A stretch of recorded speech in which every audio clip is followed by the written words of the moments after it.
घोटकी में पाणी जी हथरादू खोज ऐं पाणी चोरी थियण ख़िलाफ़ माथेलो मूमल जी माड़ी जे लुंडी वाह जे आबादकारनि जो लुंडी वाह जे पुल ते एहतिजाजी मुज़ाहिरो, सख़्त नारेबाज़ी।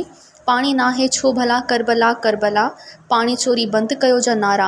मौक़े ते आबादकार अल्लाह बख़्श शेख, हिदायतुल्लाह कलादी, बदर मंगी, अब्दुल वहीद शेख, हक़ नवाज़ सुमरो ऐं ॿियनि एहतिजाज कंदे चयो त हिक तरफ़ घोटकी ज़िले अंदरि पाणी जी हथरादू खोज पैदा कई वई आहे त ॿिए तरफ़ आपाशी अमलदार बासिटनि खे मुबैना रिश्वत एवज़ पाणी चोरी कराए रहिया आहिनि।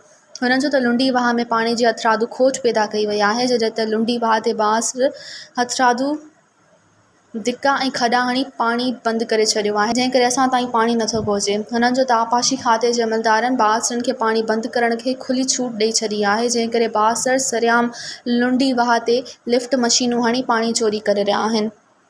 हुननि वधीक चयो त वक़्त सिर पाणी न मिलण करे असांजा फसल सुकी रहिया आहिनि।